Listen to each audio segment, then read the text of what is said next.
Bueno, mis amados, vamos a tomar entonces las escrituras, vamos allá a Primera de Corintios, acabamos el capítulo 1, ¿no?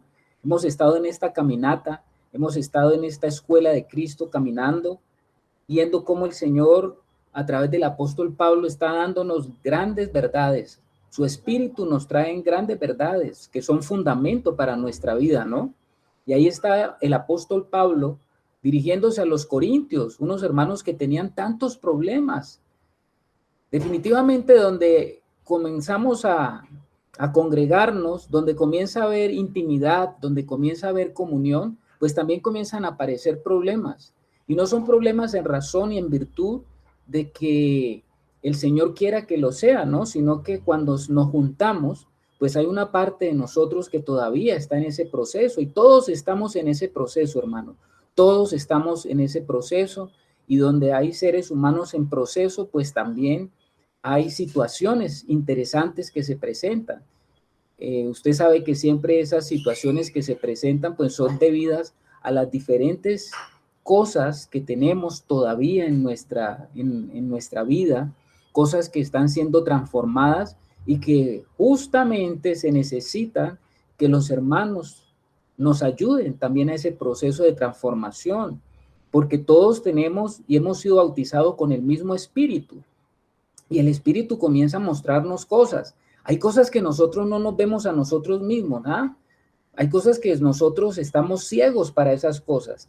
Pero cuando nos comenzamos a congregar, cuando comenzamos a ser exigidos en situaciones, cuando nos encontramos en momentos de presión, pues esos hermanos que están caminando con nosotros pueden ayudarnos, no a hundirnos, sino a ayudarnos justamente en el proceso de lograr que el Espíritu Santo comience a revelarnos a nosotros también que esas cosas tienen que ser erradicadas de nuestras vidas, aquellas cosas que no hacen parte de la nueva vida, porque esas cosas de la nueva vida no pueden entrar a participar de las cosas santas de Dios. Y qué bueno que está usted, si está en comunión con otros hermanos, por eso yo lo he dicho tantas veces, que la vida cristiana no es la vida de un llanero solitario, porque algunas veces usted puede decir, yo vivo mi vida tranquilo aquí en mi casa, yo tengo comunión con el Señor, Él conmigo y yo con Él, y no hay problema, ¿no? Así vivo mi vida cristiana, y resulta que no es así. En el proceso de madurez se necesita, sí, que cada uno entre en una relación vertical con el Señor, pero también tenemos que tener una relación horizontal con hermanos, vertical y horizontal. Ahí se forma una cruz, ¿no? Vertical y horizontal, lo que nos hace entender que necesitamos al cuerpo de Cristo, porque el cuerpo de Cristo no solamente está para que nosotros recibamos, sino también para que nosotros demos y entreguemos aquello que el Señor nos ha dado. Entonces, mis amados, aquí están los corintios con problemas, muchos problemas tenían los corintios. Cuando usted lee las cartas apostólicas se va a dar cuenta de que la iglesia de los corintios es una de las más problemáticas, si no la más problemática, y es menester del apóstol Pablo enviarles esta carta debido a las cosas que se estaban presentando, ¿no? Fui informado por los de Cloé, dice, por esa familia que seguramente pertenecía a esta hermana, Cloé era un nombre, que se presentaban entre ustedes divisiones, que hay divisiones entre ustedes, que hay situaciones que se están presentando por la introducción del pensamiento de las filosofías griegas. Además que también, decía Pablo, están en conflicto debido a los pensamientos judaicos relacionados todavía con las cosas que tienen que ver con la religión judía. Entonces se presentaban problemas y Pablo, en esa capacidad que tenía apostólica, pues comienza a derrumbar aquellas cosas que se estaban convirtiendo en problemas, obstáculos, tropezadero, ¿no? Y él dice que el único tropezadero que es lícito dentro de la casa de Dios, que para algunos se presenta como un tropezadero, es la cruz de Cristo, porque dice que es tropezadero, no para los judíos, y para los griegos es locura. Pablo había llegado a esa iglesia de Corintio, había llegado a Corinto, había establecido la iglesia de Corinto. Él estuvo 1 año y medio en Corinto estableciendo, dándoles, entregándose, mostrando toda la realidad de Dios, porque la vida de Dios se muestra, y él estuvo mostrándose en esa iglesia, y él ya se había ido. Estuvo 1 año y medio y se había ido, y esta carta la escribe y les manda porque le llegaron noticias de los corintios y se dieron cuenta de todos los problemas. Él se dio cuenta de los problemas que habían y pues manda esta carta para comenzar a corregir esas situaciones. Por un lado, a él se le mandaron preguntas de cosas que estaban sucediendo y él va a responder, ¿no? Por eso es que en la carta usted se va a dar cuenta que hay un tono de dar respuestas. Lastimosamente no tenemos las preguntas que le hicieron a Pablo. No tenemos cuál fue la carta de las preguntas que a él se le enviaron a hacer, pero por las respuestas a veces podemos inferir muchas de las preguntas que a él se le hacen. Cuando nosotros vimos ahora el capítulo 1 y lo terminamos, usted sabe que él viene hablando, terminamos ese capítulo. Si usted quiere volver a ver esta enseñanza, puede entrar a nuestra página que es www.estiempodecosecha.com. Y ahí usted va a encontrar lo que vimos la semana pasada cuando estuvimos tratando desde el versículo 28 hasta el 31. Versículo 28 al 31, donde Pablo termina la idea que viene tratando con los corintios, porque él dice que lo vil del mundo y lo menospreciado escogió Dios y lo que no es para deshacer lo que es, a fin de que nadie se jacte en su presencia, mas por él estáis vosotros en Cristo Jesús, el cual nos ha sido hecho por Dios sabiduría, justificación, santificación y redención, para que como está escrito, el que se gloríe, gloríese en el Señor. Ahí terminamos.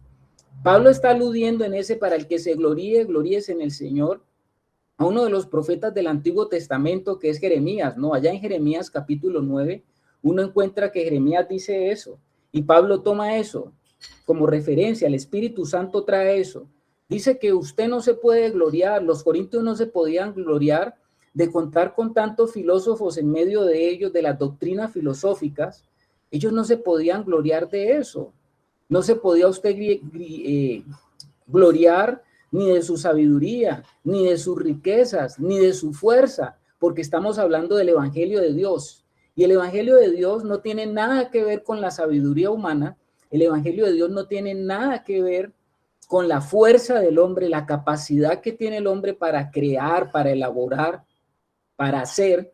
Y tampoco el Evangelio no tiene nada que ver con los poderes humanos, ¿no? Los poderes, las riquezas del hombre, la sabiduría del hombre, la valentía, el arrojo que tiene el hombre para lograr y alcanzar cosas. El Evangelio no tiene nada que ver con eso, mi hermano. El Evangelio dice, la palabra de Dios, que tiene que ver con una persona. El Evangelio tiene que ver con una persona y es la que Dios ha designado. Y esa persona, dice Pablo, que es nuestra sabiduría. Esa persona es nuestra justificación, esa persona es nuestra santificación y esa persona es nuestra redención. O sea que esa persona es el Evangelio, lo que Dios nos ha entregado para que nosotros podamos comprobar cuál es el poder de Dios al llevarnos a una verdadera transformación, a un verdadero cambio. Todos necesitamos experimentar ese cambio que trae la vida de Dios. Porque el cambio que trae la vida de Dios es verdadero, es genuino, es auténtico. Y ese cambio no es un cambio solamente de actitudes, de pensamientos, ideas o algunos comportamientos. Ese cambio tiene que ver con una nueva naturaleza, una nueva naturaleza. Bendito sea el Señor porque nos permite a nosotros, sus hijos, tener una nueva naturaleza. Y esa nueva naturaleza es la que nos hace a nosotros, como hijos de Dios, entrar en una realidad diferente aquí en la tierra. Bueno, Pablo va a decir eso hasta el versículo 31. Vamos al capítulo 2, hermanos. Ahí tomemos la escritura, capítulo 2, y vamos a leer, a tratar de tomar esta idea desde el versículo 1 al 5. O sea que yo le pido a un hermano que por favor leamos desde el versículo 1 al 5 para tratar de construir. Vamos a trabajar en esta noche en eso, construyendo qué es lo que el Señor a través de Pablo le dijo a los corintios, que también el Espíritu nos lo está diciendo a nosotros hoy. A ver, hermano, ¿quién quiere participar para que desde el versículo 1 al 5 lo leamos? Ustedes saben que así hemos venido haciendo el estudio, ¿no? ¿Quién lo tiene, hermanos? Bueno, por ahí está la hermana María Gladys Williams. A ver, mi hermana. Bueno, dice, así que hermanos, cuando fui a vosotros para anunciaros el testimonio de Dios, no fui con excelencia de palabras o de sabiduría, pues me propuse no saber entre vosotros cosa alguna, sino a Jesucristo y a ese crucificado. Y estuve entre vosotros con debilidad y mucho temor y temblor. Y ni mi palabra ni mi predicación fue con palabras persuasivas de humana sabiduría, sino con demostración del Espíritu y de poder, para que vuestra fe no esté fundada en la sabiduría de los hombres, sino en el poder de Dios. Amén. Muchas gracias, hermana Gladys. Ustedes lo acaban de escuchar, hermanos, en la voz de la hermana María Gladys. Pablo va a hacer va a seguir, ¿no? Él va a seguir lo que está tratando. En la versión Reina Valera que leyó la hermana María Gladys, que es la 60, hay un título que dice Proclamando a Cristo crucificado. Bueno, en las cartas que se escribían, cuando fueron enviadas, no existían ni capítulos, ni versículos, ni títulos tampoco. Más bien, los traductores, las casas editoriales de la Biblia han asumido y han tomado unas nomenclaturas con nombres o títulos para guiarnos, pero la idea no la ha terminado Pablo, ¿no? Ese título está allí. Ya en el pasado la Biblia fue colocada en capítulos y versículos, pero esto es una carta. Es como si usted cogiera una carta, escribiera una carta hoy y para efectos de lo que es aprender dónde se encuentra localizado, lo que usted dijo, pues se le colocaron capítulos y versículos tratando de tener ideas que fueran englobadas, y así es como tenemos el capítulo 2. El capítulo 2 comienza, ahora Pablo sigue en la carta, va a ser una relación porque dice, así que él viene diciendo algo, él viene explicando algo, él viene comentándole a los hermanos de Corintios que Dios es más sabio que todos los hombres y que lo sabio de Dios, pues, o dice en términos como lo dice Pablo, lo necio de Dios es más sabio que los hombres, no porque Dios tenga necedad, sino porque él va a decir de que Dios, lo insensato de Dios es más sabio que los hombres. No es que Dios sea insensato, sino que él dice, dándole un hecho superlativo, a que Dios está por encima de hasta el hombre más elocuente, más brillante. ¿Y qué era lo insensato de Dios? Lo insensato de Dios es lo que el hombre no puede entender. ¿Qué es lo que no puede entender el hombre? Que a través de una cruz, él haya decidido, cuando usted mira a Dios y mira su obra, usted dice, pero eso me parece a mí insensato, ¿no? Que él, a través de la debilidad, a través de la aparente derrota, que él a través de el haber culminado el Señor con un ministerio que para los hombres uno diría, no, ese ministerio del Señor Jesús sí fue, eso no tuvo como ninguna victoria, ¿no? Todos los hombres alardean de las victorias, de los logros, de los triunfos, pero ver a un hombre en una cruz, ¿a usted le parece que eso tiene algo de victoria, de logro? Eso no tiene nada que ver con el hombre natural. Por eso dice la palabra, y Pablo lo va a decir después, que el hombre natural no puede entender las cosas espirituales, porque para él son locura. Y entonces lo insensato de Dios para los hombres, que es eso, lo insensato de Dios que es, o lo no sabio de Dios, que es ver la derrota, pues en la derrota le plació a Dios lo que aparentemente es una derrota, traer la victoria tuya y la victoria mía. Ese es el Señor, ¿no? Él, en medio de su sabiduría, ha querido, como lo dice el apóstol Pablo y como cierra ese pensamiento, Así que como está escrito, el que se gloría, gloríese en el Señor. Porque lo que para el hombre es insensato, que es la debilidad, la derrota, la frustración, todo lo que pasó en la cruz, para lo que el hombre natural, eso significa para Dios es tu victoria y mi victoria. ¿Cómo te parece? Esa es nuestra victoria. Por eso es que Pablo va a decir ahí en el capítulo 2, así que hermanos, venía explicando esto, ¿no? Cuando fui a vosotros, él les va a decir, acuérdense que yo estuve con ustedes. Cuando fui a Corinto fui con una determinación. ¿Con cuál determinación fue Pablo a Corinto? Acuérdense que Pablo, antes de ir a hacer sus viajes, ¿quién comisionó a Pablo para que fuera a hacer los viajes? A ver, ¿quién comisionó a Pablo para que fuera a hacer los viajes que se conocen en la Biblia como los 3 viajes misioneros? ¿Quién lo comisiona a él? ¿Quién El es? Espíritu Santo. Ah, la hermana Beatriz Agudelo nos dice, a él no lo mandó un equipo misionero, a Pablo no lo mandó la sala de juntas de un equipo que manda misioneros, nada menos y nada más que el que mandó y comisionó al apóstol Pablo fue el Espíritu Santo. Con una misión lo envió el Espíritu Santo al apóstol Pablo, que inicialmente hizo su primer viaje con Bernabé, si ustedes lo recuerdan. Así que, hermanos, cuando fui a vosotros para anunciarlos el testimonio de Dios, miren lo que él dice, ¿no? Cuando yo fui a ustedes, yo no iba de paseo, yo no iba porque es que me cambiaron de localidad, yo no iba porque me cambiaron de trabajo, yo no fui para eso, yo fui enviado por el Espíritu de Dios, o sea, el mismo Dios me ha enviado y yo fui con la calidad de un hombre que lleva y porta el testimonio de Dios. Tremendo esto, hermanos, el testimonio de Dios. Cuando usted lee algunas versiones no dice el testimonio de Dios, algunas versiones dicen el plan secreto de Dios. Así lo dicen otras versiones, tratando de traducir esta palabra. El testimonio de Dios, ¿qué es el testimonio de Dios o cuál era el plan secreto de Dios?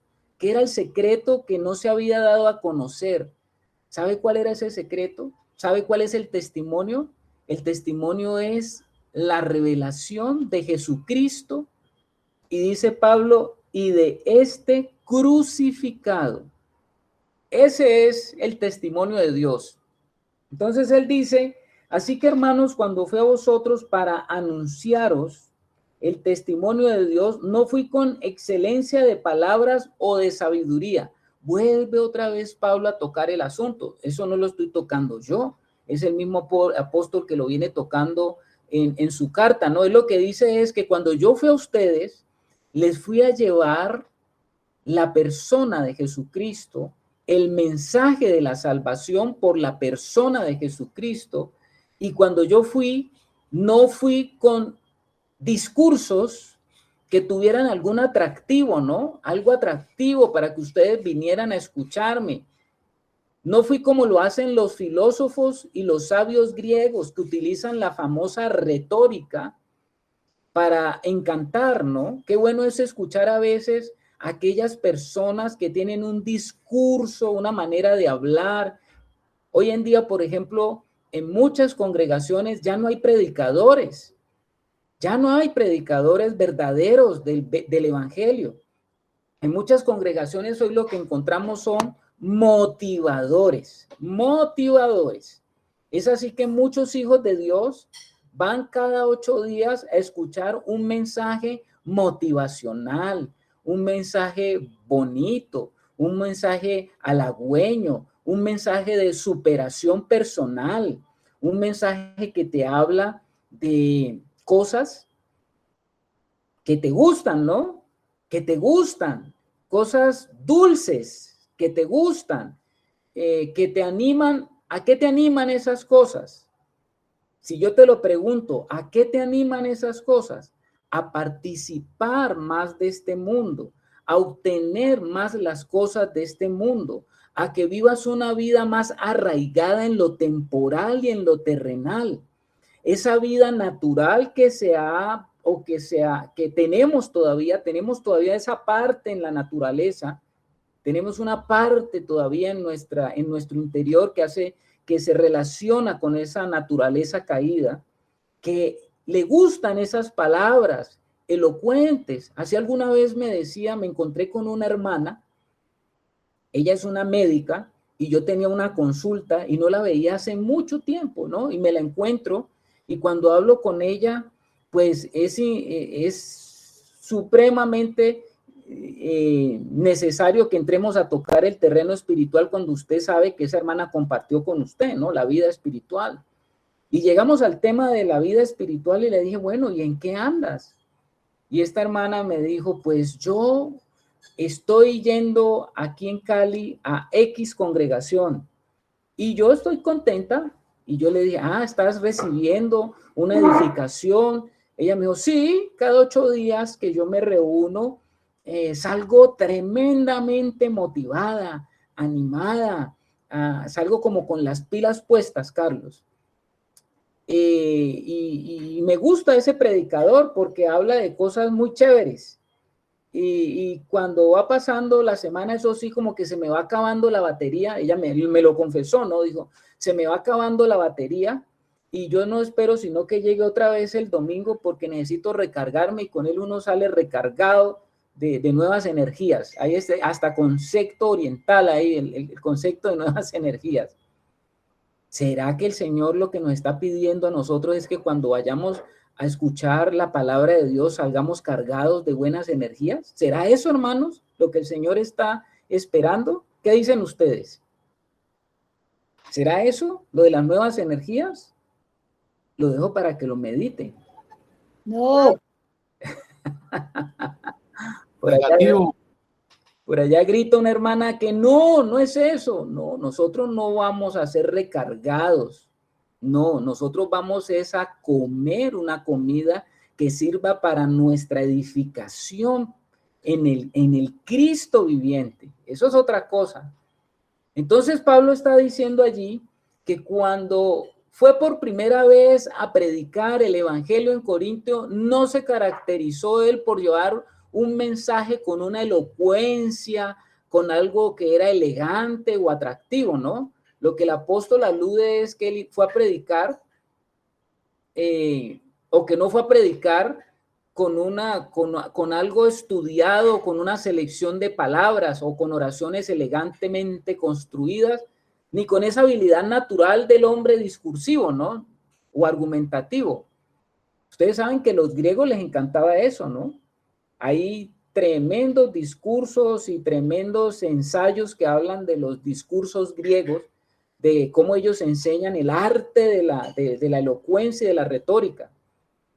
Eso todavía se usa, ¿no? En seminarios, cuando usted va y quiere entrar a un curso de cómo aprender a hablar en público. ¿Cuántos de nosotros no estábamos en eso, ¿no? De cómo hablar en público, y entonces los griegos pues me enseñaron mucho acerca de eso. Ahora, ¿qué era lo que podía este versículo implicar?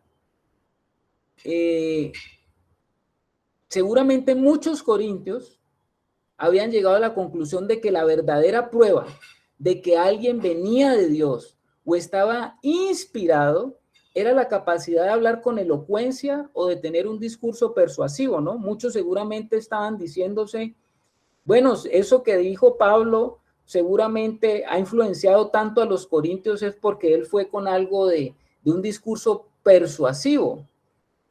Porque si él tiene relación con la divinidad, como un hombre que habla con la divinidad no va a tener palabras elocuentes. Si los mismos griegos, filósofos, ellos hablaban de un estado superior de vida por la capacidad que ellos tenían de razonar. Si alguien viene de Dios, pues tiene que hablar con palabras elocuentes. ¿Cuántas veces nosotros no hemos creído eso, hermanos, en nuestra propia experiencia?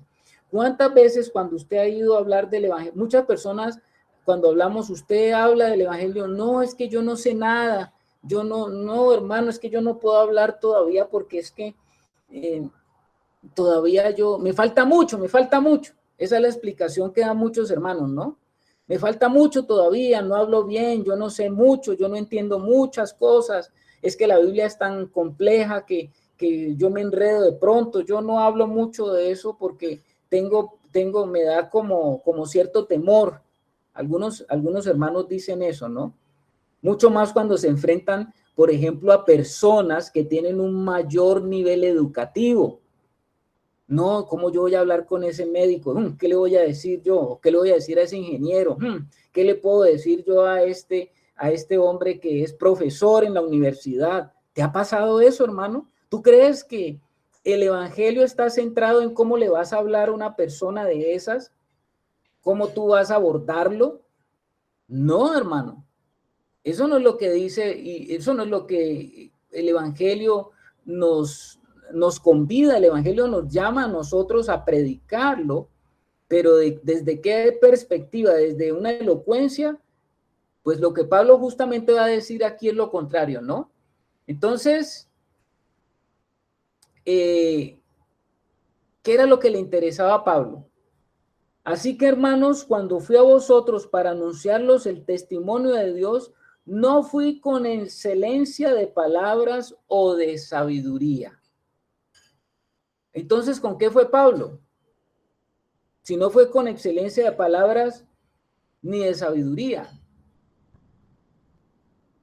Él no estaba preocupado ¿de qué? De preocuparse, o no estaba preocupado por las filosofías predominantes. Pero Pablo sí se centró en algo. Mire lo que dice el versículo 2. Pues me propuse no saber entre vosotros cosa alguna, sino a Jesucristo y a este crucificado. ¿Cómo le parece a usted la sencillez del evangelio? ¿Qué era lo que le interesaba a Pablo? Ahí lo está diciendo. ¿En qué se centró? En Cristo y su crucifixión. Dijo que él había decidido, ¿no? Tomó una decisión. O sea, ¿qué significa eso? Que Pablo había determinado, ¿qué era lo que había determinado? Que en su presentación, en su predicación, él tendría una presentación sencilla, eso sí, clara, de la persona de Cristo.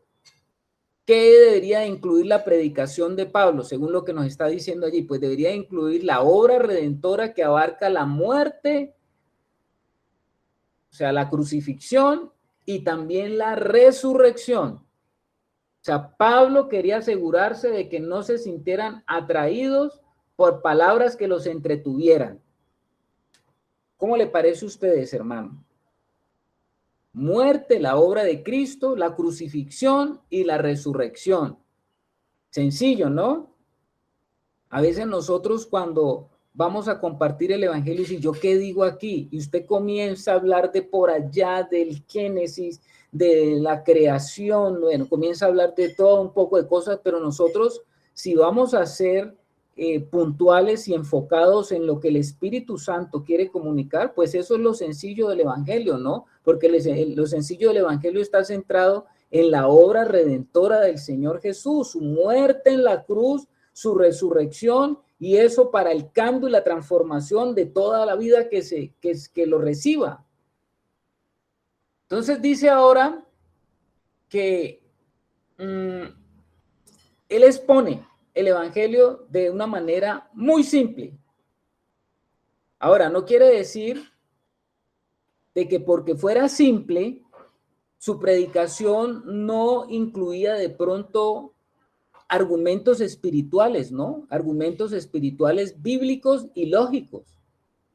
Eso no quiere decir de que estamos hablando de la centralidad de lo que él exponía en la predicación del evangelio, y seguramente dentro de lo que él exponía habían argumentos espirituales, bíblicos, lógicos, de tal manera que esa lógica divina pues podía ser utilizada por el Espíritu Santo para que se entendiera lo que él estaba transmitiendo. Así que, hermanos, cuando fui a vosotros para anunciaros el testimonio de Dios, no fui con excelencia de palabras o de sabiduría, pues me propuse no saber entre vosotros cosa alguna, sino a Jesucristo y a este crucificado. Y mire lo que va a decir Pablo. Y estuve entre vosotros con debilidad y mucho temor y temblor. Dice Pablo que estuvo con temor y temblor. ¿Por qué sería eso? ¿Qué era? ¿Por qué Pablo decía que cuando él fue de manera sencilla, llegó a Corinto? Ustedes saben que él, cuando fue a Corinto, allá él se encontró con unos hermanos, con Priscila y Aquila. Pablo, allá en Corinto, mientras estuvo, lo que parece indicar en las escrituras es que él trabajó haciendo el oficio que tenía Pablo, que era hacer tiendas, junto con Aquila y Priscila, que tenían el mismo oficio. Y mientras él estuvo allá en Corinto, él se esforzó muchísimo para poder tener ese tiempo con los corintios, de poderles explicar, entrar, primero predicar y después explicar el evangelio. Pero ahora dice que cuando él inicialmente llegó fue con mucho temor y temblor. ¿Por qué él habrá dicho eso? Ahora, si usted comienza a leer los Hechos de los Apóstoles, usted se va a dar cuenta que cuando Pablo llegó a Corinto, él había padecido bastante ya. A ver, hermano Carlos, ¿cómo así? Pablo, cuando llegó a Corinto, había tenido unas experiencias muy difíciles. ¿Cómo así, hermano? Claro, antes de llegar a Corinto, él había pasado por otras regiones, ¿no? ¿Y qué era lo que le había pasado a Pablo? Pablo estuvo enfermo. Por allá, como uno lo logra entender en Galacia, él estuvo enfermo. Porque él va a decir, ustedes me recibieron, ¿se acuerda cuando le habla a los Gálatas eso? Ustedes me recibieron y no tuvieron en cuenta la condición que me encontraba, sino que vieron y oyeron y recibieron lo que yo les traía, a pesar de mis dolencias, ¿no? Pablo estaba enfermo, pero Pablo también no solamente no tuvo un problema de salud, sino que por allá en Filipos, mientras él predicaba, lo agarraron, lo encarcelaron y le metieron una golpiza, ¿no? Lo golpearon. ¿Se acuerdan de eso, hermanos? Eso lo vimos cuando estuvimos estudiando el libro a los Hechos. Después de Filipos, cuando él bajó a Tesalónica, se armó un alboroto en Tesalónica, que él tuvo que salir corriendo de Tesalónica para escapar, porque lo estaban esperando. Él bajó a Berea después, y de allí también se armó otro escándalo. Después bajó a Atenas, y en Atenas fue casi que burlado, o los filósofos griegos de Atenas se burlaron de la exposición que Pablo hizo del evangelio, ¿no? Le dijeron que estaba loco. Cuando él le habló de la resurrección, le dijeron, usted está loco, las muchas letras, Pablo, te han enloquecido. Allá en el Areópago se burlaban, ¿no?, de él. Entonces Pablo, imagínense cuando llegó, después de pasar de Atenas, llegó a Corinto, pues él estaba quebrantado, estaba débil, seguramente venía también con los temores de todo lo que le había pasado. Era un ser humano, Pablo también, ¿no? O sea que él venía de todas maneras de tener una experiencia, ¿no? Y esa experiencia que había tenido, esas experiencias que había tenido, lo habían ido como golpeando en su vida. Pero no obstante a eso, Pablo estaba ahí en Corinto estaba predicando el evangelio con denuedo, no con la elocuencia humana, sí con denuedo, sí con consagración, sí con gran fervor de estar allí presente, de estar a un grupo de gente, imagínense. Pablo no fundó una iglesia para que a él esa iglesia le diera un reconocimiento. Pablo no estableció una iglesia para él quedarse allí, como lo hacen hoy muchos hombres, ¿no?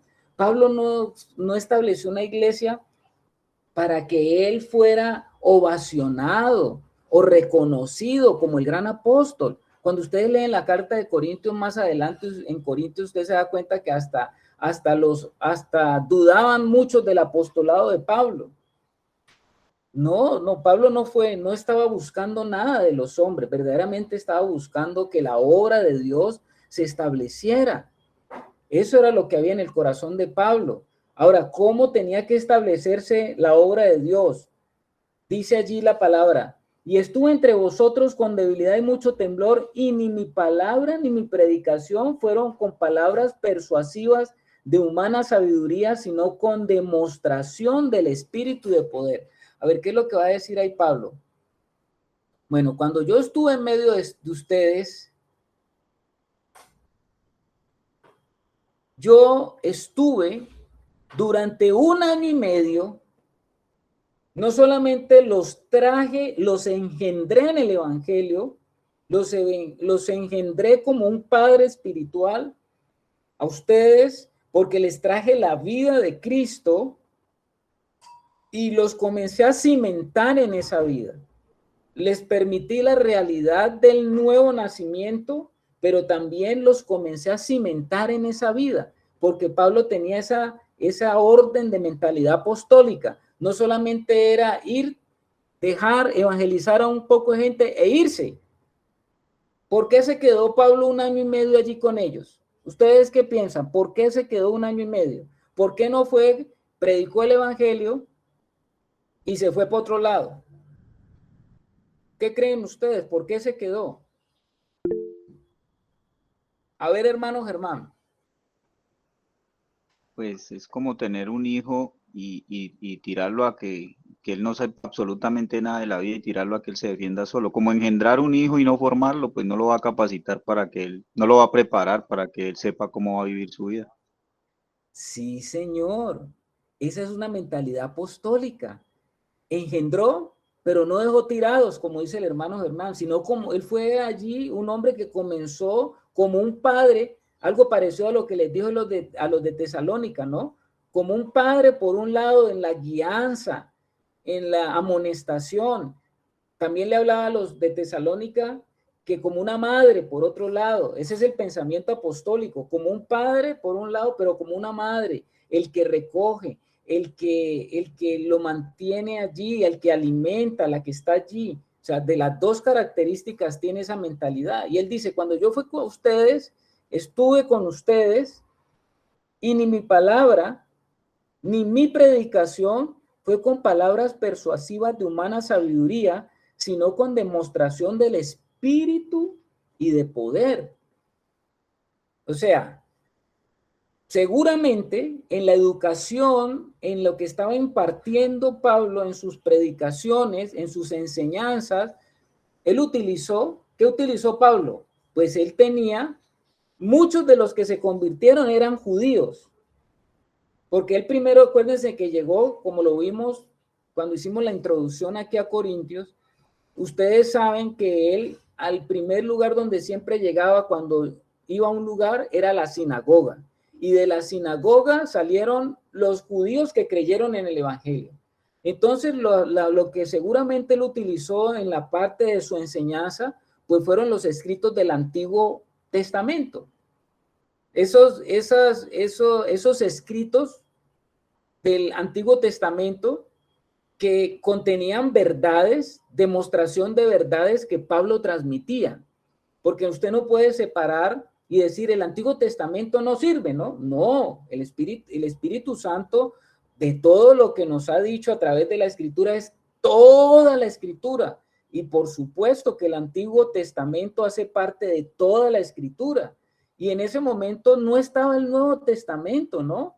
No estaba el Nuevo Testamento, o sea que Pablo seguramente utilizó la demostración de las verdades que se transmitían en el Antiguo Testamento, que eran verdades cargadas de la revelación que el apóstol había recibido por sí mismo, porque es que acuérdense que al apóstol dice que a él nadie le enseñó, sino que fue por revelación directa. Entonces, cuando el apóstol llevaba esas enseñanzas y esas predicaciones, estaban cargadas de la revelación que el apóstol había recibido y que permitían a sus oyentes entender que las escrituras que estaba predicando Pablo eran verdaderas, y hacía que las escrituras se abrieran al entendimiento, ¿no? Con contundentes demostraciones de hechos cumplidos en Jesucristo. O sea, cuando él predicaba, acuérdense cómo lo hizo, ¿no? En Hechos de los Apóstoles, él comenzaba a explicar desde el Antiguo Testamento la revelación del Hijo de Dios, del Mesías, y cómo él utilizaba todos esos pasajes que hacían que se abriera el entendimiento, ¿no? Y todas esas escrituras las cotejaba en los hechos de la vida de Jesucristo, de tal manera que las personas lo único que podían decir es, claro, ahora entendemos lo que el Antiguo Testamento nos habló todo el tiempo, es lo que Pablo nos está diciendo ahora. El cumplimiento de la realidad nos llegó lo que estábamos esperando, porque él decía que Jesús es el Cristo que estaban esperando desde tanto tiempo. 1000 años, más de 1000 años, 1500 años, esperando al Mesías. Y ahora Pablo, con demostraciones de revelación, pues él les decía, mire, este que habló David, este que habló allá tal profeta, esto que se dijo, se estaba diciendo de Jesucristo. ¿No le parece maravilloso? Él venía con esas demostraciones sólidas, ¿no? Ahora, adicional, ¿qué era lo adicional? Él traía la revelación. Usted se imagina una predicación de Pablo, mi hermano, usted sentado escuchando al apóstol Pablo hablando de la vida de Dios, expresando la vida de Dios, trayendo la vida de Dios a través de la revelación en la palabra, en las escrituras. ¿Usted se lo imagina? Ahora, esas revelaciones no venían solas. ¿De qué venían acompañadas esas revelaciones? ¿Cuál era el sello de garantía del cielo? Que lo que él estaba diciendo era así. ¿Cuál era ese sello? ¿Cuál era el sello? El Espíritu Santo. Claro, claro, mi hermana María Teresa. La predicación trajo consigo la operación del Espíritu en medio de los corintios. Allí, todo lo que él decía, había unas demostraciones del Espíritu y muchas de esas demostraciones, aunque aquí Pablo no lo está diciendo, específicamente aquí no lo está diciendo, pero ya lo había dicho al comienzo de la carta, ahora se lo voy a mostrar, porque cuando viene esa vida del Espíritu, lo que da Pablo a entender con el poder del Espíritu, pues se estarían dando señales, habrían algunos milagros, algunos prodigios y por supuesto todo por esas manifestaciones de los dones del Espíritu Santo. La hermana Luz Estela está allí levantando la mano, mi santa hermana, cuéntenos. Es que usted dijo mientras que yo la volví a quitar, que sí, que las demostraciones de poder eran prodigios y señales que acompañaban la predicación. Entonces, obviamente, todo eso, que era la obra del Espíritu Santo, era lo que producía que ellos creyeran, que muchos creyeran y que los corintios crecieran pues en la fe. Sí, señora, muchas gracias, hermana Luz Estela, que estaba también ahí atenta. Claro que sí. O sea, que el Espíritu Santo estaba manifestándose con ejemplos de manifestaciones que confirmaban las doctrinas que Pablo estaba predicando, ¿no? Es decir, el Espíritu de Dios estaba asistiendo, porque es que dice allí, y ni mi palabra ni mi predicación fueron con palabras persuasivas de humana sabiduría, sino con demostración del Espíritu y de poder. Demostración del Espíritu. O sea que el Espíritu estaba asistiendo a Pablo, tanto en cuanto a las palabras, en el contenido, dirigiéndolo. ¿Qué lo estaba dirigiendo el Espíritu? ¿Qué decir? ¿De qué forma hacerlo? ¿Qué palabras utilizar? No las palabras que la sabiduría humana enseñaba, no, sino las que enseña o las que enseña el Espíritu, porque cuando el Espíritu habla, el Espíritu convence. Cuando el Espíritu habla, tiene el poder de Dios. Cuando el Espíritu está activo, viene acompañado del poder de transformación. Habían conversiones, habían manifestaciones, había edificación, había salvación de muchos, y todo eso quedaba evidenciado por las vidas que habían sido transformadas. Seguro que sí había una clara evidencia de que había muchos que habían sido una cosa y ahora eran otras. Y él lo va a decir más adelante en la carta, ¿no? Esto eras alguno de vosotros. Habla de borrachos, fornicarios, adúlteros.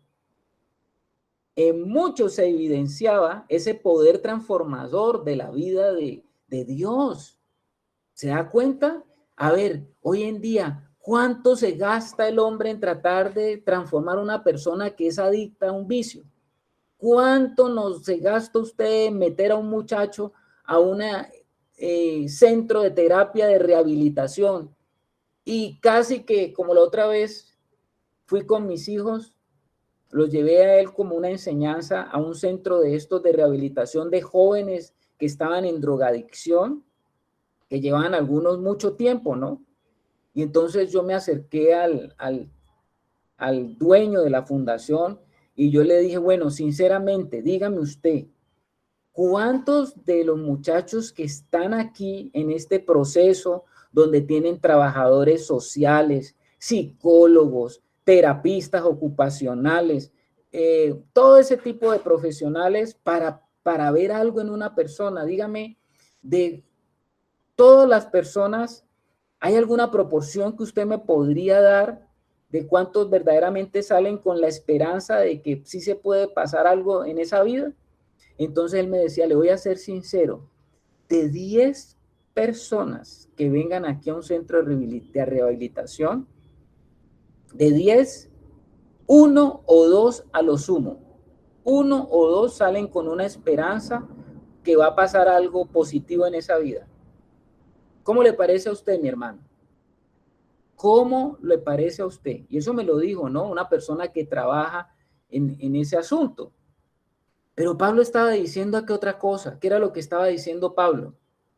Pablo estaba diciendo que él había ido no con palabras de sabiduría, de humana sabiduría, sino que había ido con palabras que estaban totalmente respaldadas por el Espíritu de Dios, y que había una demostración de poder, y no solamente era un poder externo, de manifestaciones externas, porque el mayor poder del Evangelio no son las manifestaciones externas.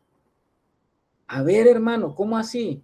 ¿Cuál es el poder más grande que podemos hablar acerca de la obra y la operación de la vida del Señor en nosotros? ¿Sabe cuál es? El poder de cambiar su vida, de sacarlo de un estado y llevarlo a otro estado, de coger a un hombre lo vil, lo menospreciado, como dice Pablo, lo que era más pequeño en el mundo, es lo que Dios escogió para avergonzar a los sabios, y ese es el poder de Dios. El poder de Dios es la capacidad de que nosotros seamos verdaderamente transformados en la imagen de su Hijo. Eso se llama poder. Sacar a una criatura que está en una naturaleza totalmente caída, dejado, separado, abandonado, vil, menospreciable, llevarlo a entrar en la realidad de su Hijo, eso es poder de Dios. ¿No lo crees? Yo sí lo creo. Ahora, también habla de las manifestaciones externas, claro que sí, pero el objetivo del evangelio no son las manifestaciones externas, porque finalmente las manifestaciones externas se convierten en señales, ¿no? Las maravillas, los prodigios tienen que ver con aquellos actos que nos conducen a algo. ¿A dónde nos conducen?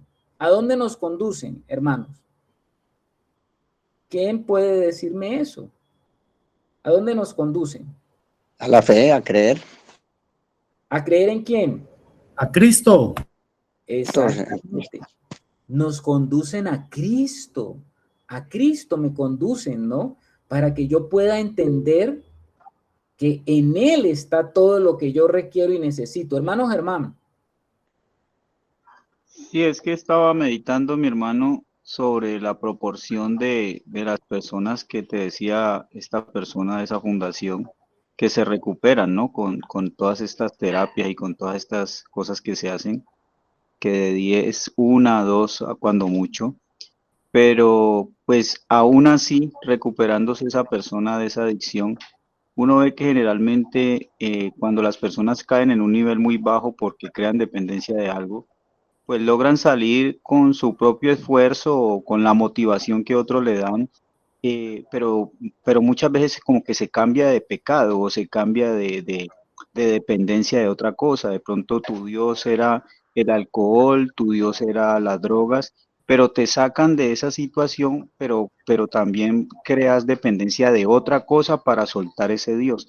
Entonces finalmente es como cambiar de un pecado a otro, pero el hombre no logra salir de esa condición caída. Y también tener en cuenta que cuando el hombre logra, pues cree que lo hizo por sus propios medios, ¿no? Y se glorifica a sí mismo. Yo sí lo pude hacer, yo sí tuve fuerza de voluntad, yo sí esto, yo sí lo otro. Entonces, pues al final, pues es el hombre, el mismo hombre caído en sus propias fuerzas, buscando su misma gloria.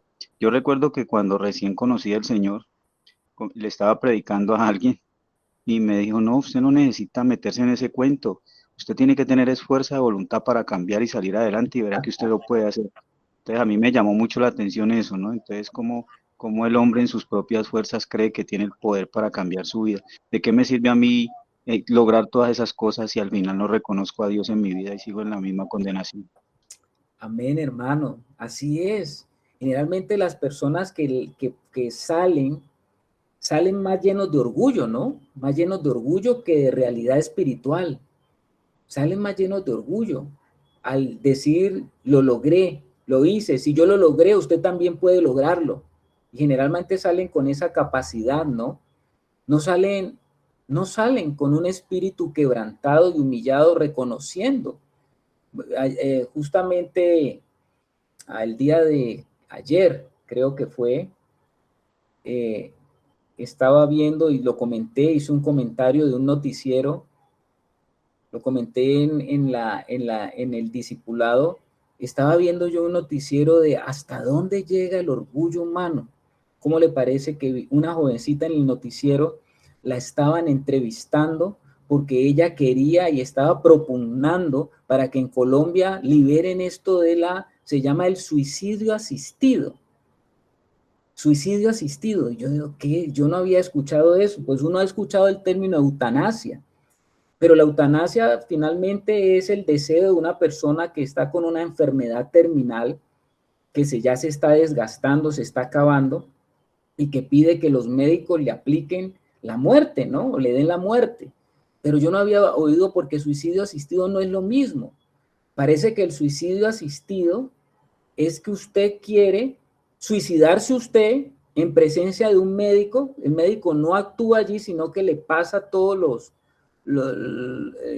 todos los elementos, todos los medicamentos, se los pasa, pero usted allí con su familia, sentado, la mamá de esta chica decía, ella ya lo tiene preparado todo, tiene preparada cómo va a ser la música, cómo nos vamos a estar todos reunidos con las familiares, el médico va a estar allí, vamos a estar allí todos acompañándola a ella. Es una chica que no tiene una enfermedad física, sino una enfermedad mental, porque ella tiene una depresión profunda. Ella toma, decía el noticiero, como más de 12 medicamentos, creo que era que tomaba en el día para tratar de aliviar su problema, y le dan de todo tipo de medicamentos, pero ella mantiene una depresión, sumida en una depresión profunda, de tal manera que ya los médicos dicen que le han dado medicamentos, le han hecho choques en el cerebro, un poco de cosas. Y entonces ella dice que ya no se aguanta esta vida y que ella quiere suicidarse, que el Estado le dé esas garantías de que el Estado va a apoyarla en ese suicidio asistido para que ella y como otras personas lo quieran hacer. Era una muchacha de unos 30 y pico de años.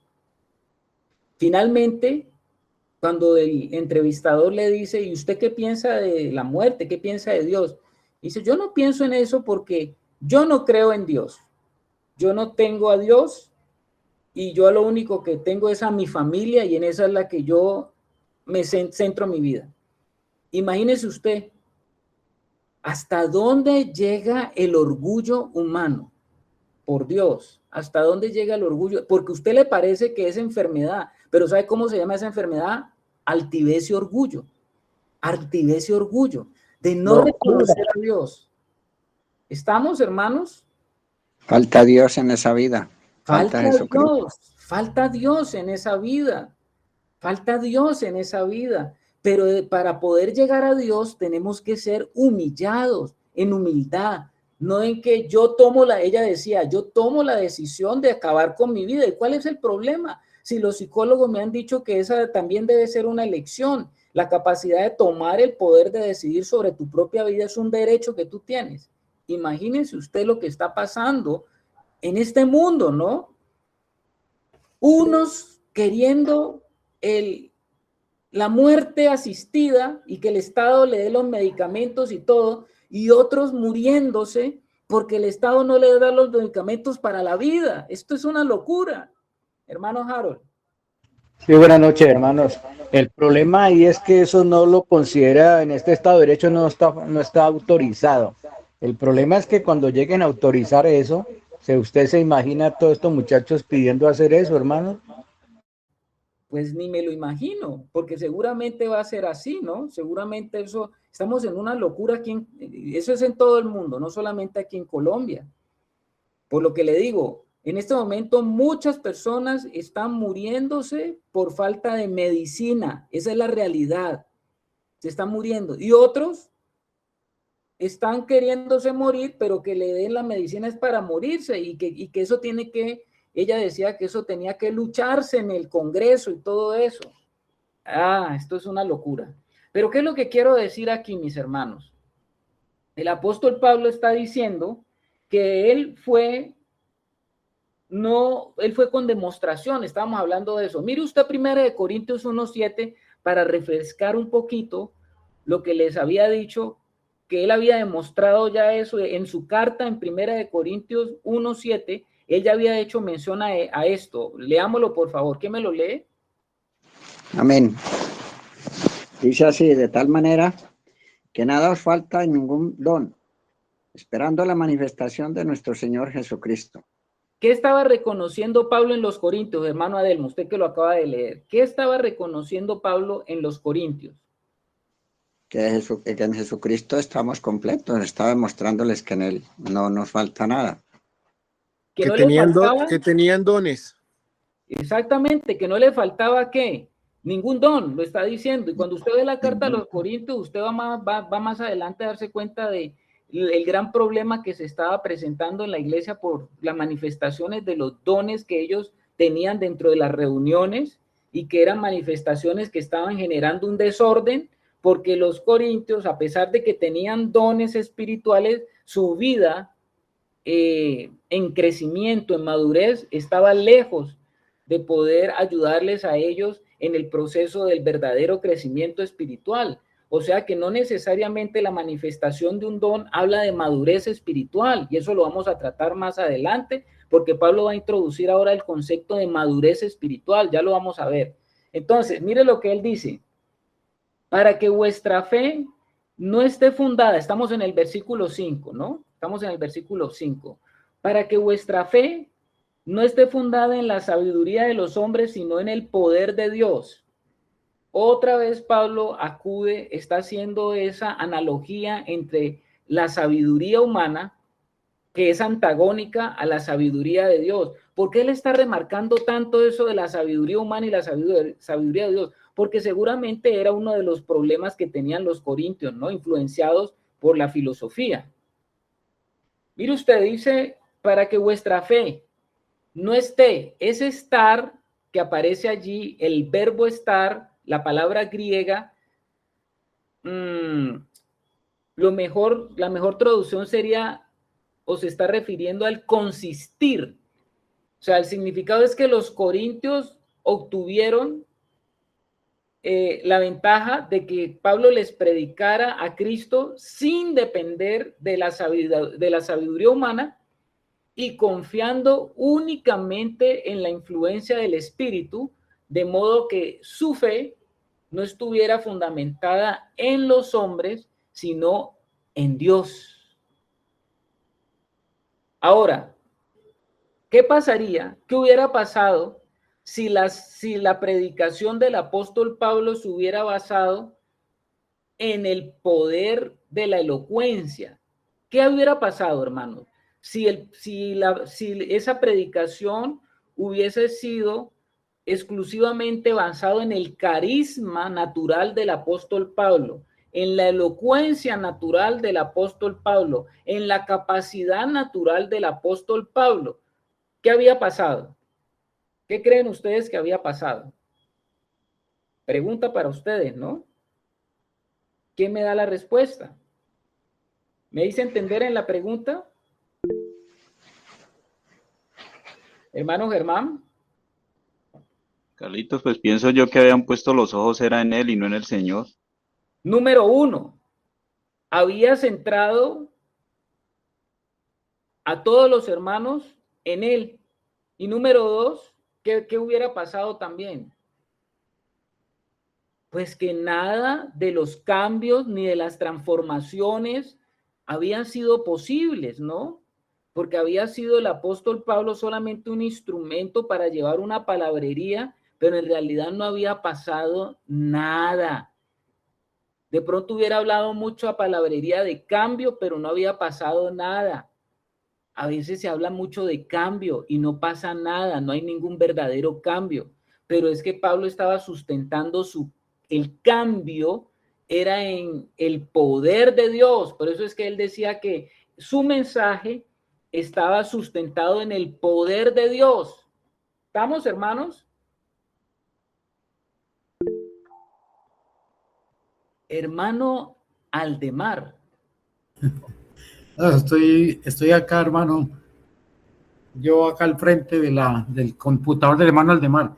Hermano Carlos, hablando de este tema, trasladándolo a hoy, que digamos usted está haciendo la labor del apóstol Pablo a la iglesia de los Corintios, usted hoy a nosotros los que estamos conectados y que seguramente Dios conoce que en nosotros, algunos, tal vez no se está viendo ese poder que el apóstol Pablo está allí hablándole a una iglesia que tiene problemas en sus corazones, en los santos, los salvos. Y ahora quería leer el versículo Juan 10, el ladrón no viene sino para hurtar y matar y destruir. Yo he venido para que tengan vida y para que la tengan en abundancia. O sea que en el Señor nosotros estamos completos y todavía creo que Pablo lo que desea es que la iglesia, como creo mi hermano que usted también, lleguemos como a lo que el versículo dice, el 6:2-6, dice que hablamos sabiduría entre los que han alcanzado madurez. Es en realidad lo que estamos recibiendo de parte del Señor hoy, hablándonos usted, mi hermano, es que alcancemos esa madurez de la comprensión de realmente qué somos en el Señor, qué es en realidad estar en Cristo. Creo que hoy nosotros como iglesia tenemos que estar muy atentos a lo que hoy se está hablando, de lo que el Espíritu Santo quiere de verdad llegar a nosotros para sacarnos de nosotros mismos, para que se pueda expresar esa vida que se nos dio y pueda el mundo realmente ver a Cristo en nosotros y deseen querer en verdad tener esa vida que Dios nos ha dado. Es lo que quería compartir, hermano Carlos. Bueno, amén, hermano hermano Wilson, que tú lo estás detectando y que yo creo que todos los hermanos detectan cuál es el deseo del Espíritu. Y todo el que está en ese mover espiritual tiene que estar en ese mismo deseo, en ese mismo propósito, en esa misma mente, en ese mismo parecer, de que por favor todos seamos transformados y que esa transformación sea la evidencia de que el poder de Dios está actuando en nuestras vidas, ¿no? Eso es una verdadera vida de poder. Una verdadera vida de poder es una vida donde vemos una verdadera transformación o un verdadero cambio. Porque usted cómo va a hablar de cambio, de poder, si usted es el mismo con las mismas. ¿A dónde está ese poder, ese dunamis que habla la Escritura, ¿no? Poder. Y recibiréis poder cuando haya venido sobre vosotros el Espíritu Santo. ¿Y para qué vino para qué vino el Espíritu Santo? A posar, a estar sobre, para que pudiéramos ser testigos. ¿Qué es un testigo?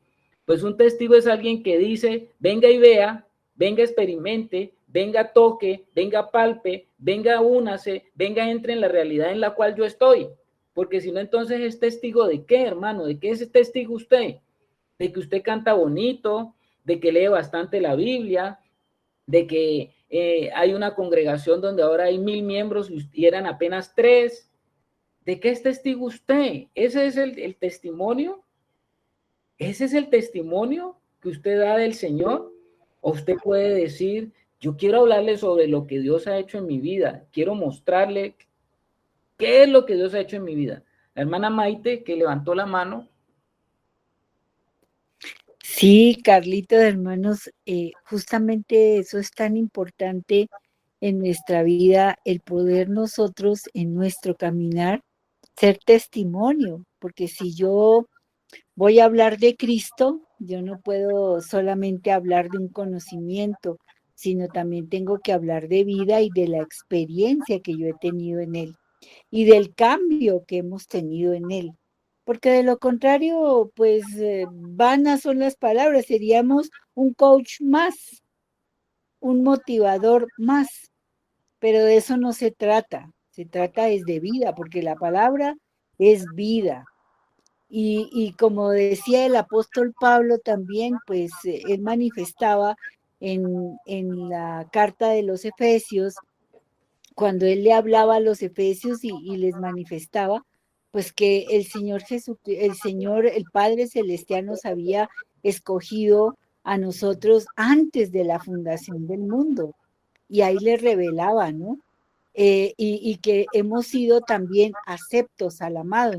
Entonces, todas esas cosas deben penetrar en nuestro corazón y ponernos delante de Dios y a través de su palabra y tomar conciencia definitivamente de cuál es la decisión que tengo que yo tomar al saber todo esto del sacrificio del Señor y del caminar que Él dejó, pues, y de todas las enseñanzas que Él dejó, porque si no, pues, si yo no entrego mi corazón a Dios y no tengo un nuevo nacimiento, pues realmente yo simplemente he recibido enseñanzas, pero totalmente superficiales. No han llegado a mi vida o a lo mejor de pronto los que en algún momento me enseñaron, pues no me enseñaron como debería ser, ¿no? Pero cuando yo ya tomo conciencia de el caminar, pues por supuesto que el Espíritu de Dios me toma y yo voy a comenzar a vivir una nueva vida en Cristo y el Señor también pone en nosotros el querer como el hacer para poderlo vivir, porque de lo contrario no lo vamos a poder hacer. Ese es mi comentario, hermano Cali. Bueno, muchas gracias, Maite. Yo creo que como todos los que están aquí, los hermanos, apuntémosle, hermanos, a ese mismo deseo que tiene el Espíritu, ¿no? La hermana Luz Estela, hermana Luz Estela. Sí, buenas noches, hermanos. En estos versículos, o sea, pues yo sé que el tema central ha sido como esa transformación que hace el Espíritu Santo. Y aquí en el versículo 2, que dice, pues me propuse saber entre vosotros cosa alguna, sino a Jesucristo y a este crucificado. A mí ese versículo me parece muy precioso y ha hablado pues durante mucho tiempo a mi vida, porque yo me preguntaba, pero ¿por qué hay que mirar a Jesucristo crucificado? Entonces, bueno, el Señor me ha dejado entender de muchas maneras que en la cruz Él perdonó. Entonces, cuando usted toma la cruz, perdona a otros.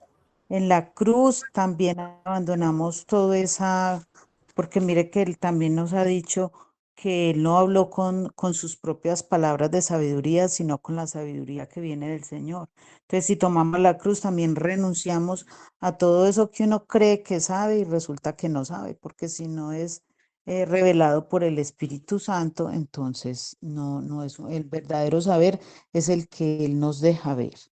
En la cruz también renunciamos a esa soberbia de la que hablaba usted, mi hermano, porque uno pues se da cuenta de que en nuestro corazón, o sea, son cosas que puede que otros no vean, pero en nuestro corazón suceden muchas cosas que tienen que ver con el orgullo. Entonces hay que renunciamos a ese orgullo porque en la cruz que vemos pura rendición, pura obediencia al Señor, humildad, o sea, todo lo contrario a lo que es el ser humano, pues en la tierra sin el mismo Señor. Y bueno, y nosotros como cristianos, pues también tenemos que tomar cada vez más esa cruz para poder eh, ir a la resurrección. Amén. Amén, hermana Luz Estela. Fíjese usted que esto que usted está hablando y lo que dijo la hermana ya nos está conduciendo a una gran verdad, un gran paso de madurez en nuestra vida espiritual consiste en justamente comenzar a reconocer que el poder de Dios se desata en nuestra vida con el aprender a tomar la cruz. ¡Ah! ¿Cómo así? Sí, el poder de Dios se va a desatar en nuestra vida cuando los hijos de Dios comienzan a considerar la cruz como un instrumento necesario para nuestra victoria. ¡Ah! ¿Cómo así, hermano? La cruz, pero ¿ese qué evangelio es? Es el evangelio de Dios. El evangelio de Dios no es venga para que Dios le dé a usted carro, casa, beca, venga aquí, que aquí va a obtener la felicidad que usted tanto ha buscado y que no ha encontrado en el mundo. No, ese no es el evangelio. Ese no es el evangelio de pacte con Dios para que le dé esto y aquello. Eso no es el evangelio. Eso no es lo que Pablo estaba diciéndole a los corintios. No le está diciendo, ustedes no se dan cuenta que cuando yo vine les prometí que iban a ser bendecidos grandemente y que sus vidas iban a ser prosperadas en este mundo. ¿Ese era el evangelio que les predicó Pablo? No, no es ese el evangelio. Entonces, cuando uno comienza a darse cuenta la verdadera implicación del evangelio y cuando comienza a entender la verdadera necesidad que tenemos como hijos de Dios, entonces ya estamos dando pasos hacia la madurez. Pasos hacia la madurez. Y ahora Pablo va a decir algo en el versículo 6. Mire lo que dice el apóstol Pablo. Dice Pablo, sin embargo, hablamos sabiduría, viene hablando él del contraste entre la sabiduría de Dios y de los hombres. Termina diciendo que la sabiduría de Dios, pues mejor dicho, habla que la sabiduría de los hombres en las cosas de Dios no sirve para nada y que él se ha propuesto no tener esa sabiduría humana. Pero ¿sabe lo que va a decir Pablo?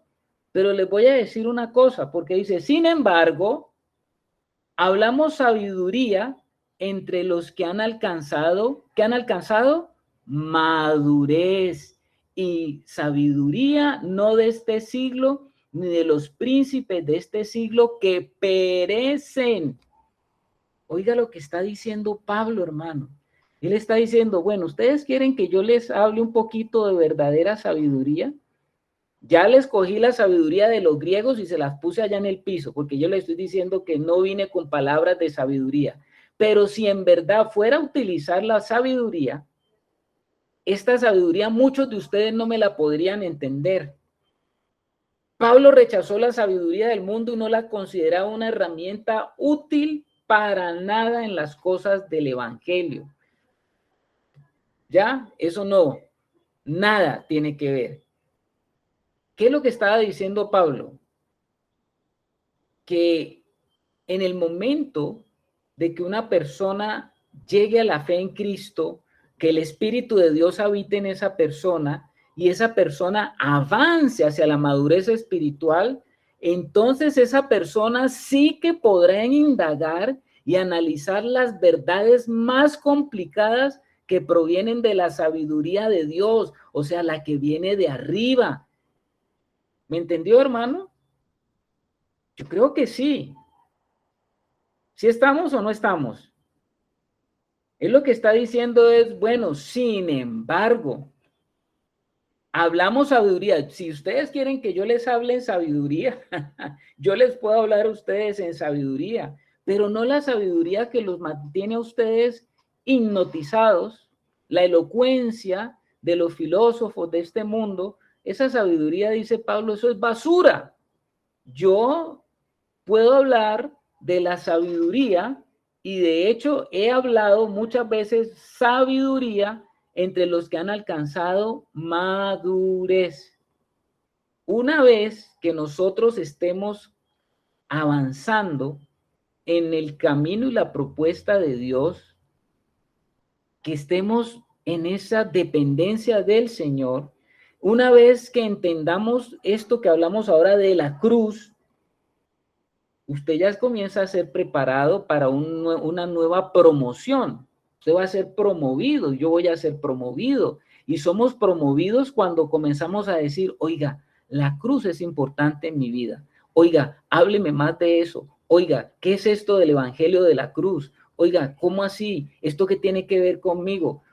Deja de ver la cruz como un instrumento de derrota, como un instrumento de dolor, como un instrumento de quebrantamiento, para comenzar a apreciarla y decir, oiga, la cruz habla de cosas que yo tengo que entender, porque yo tengo que aprender a abrazar la cruz para que la operación de la cruz no sea en mí algo objetivo solamente, sino que la operación de la cruz llegue a tener en mí una realidad subjetiva. Claro, cuando yo hablo de una operación de la cruz objetiva, me estoy refiriendo a la cruz de Cristo, ¿no? La muerte de Cristo en la cruz, Cristo pagó por mí, murió por mis pecados. Esa es la cruz objetiva. Pero el Señor Jesús no dijo, el que quiera ser mi discípulo, tome mi cruz. ¿Dijo eso el Señor? ¿Qué dijo el Señor? A ver, ¿quién me lo recuerda? El que quiera ser mi discípulo, tome mi cruz. ¿Dijo eso? No, No, la cruz de uno mismo. Claro, porque ninguno de nosotros, ningún ser humano está capacitado para tomar la cruz de Cristo. Esa era la cruz de Cristo, la cruz del Hijo de Dios. Pero sí nosotros tenemos que, como hijos de Dios, aprender a tomar nuestra propia cruz si usted quiere ser un discípulo. El que quiere ser mi discípulo, niéguese a sí mismo, tome su cruz cada día y sígame. Aquí yo te quiero dejar pensando, hermano, ¿qué tanto podemos ir entendiendo de esto? Porque si nosotros entendemos esto, vamos a poder ir comprobando en qué consiste ese verdadero poder de Dios. A nosotros nos gustaría solamente ver el poder de Dios en que no, yo soy capaz de echar demonios, yo soy capaz de sanar. Ah, sí, esa parte externa. Pero ¿y de lo que está ocurriendo en mi vida? De lo que el poder de Dios desatado para sacarme a mí, de mi yo. Eso es poder de Dios tremendo. Para eso se necesita una mega bomba, una mega implosión para sacarme de esa realidad. Oiga.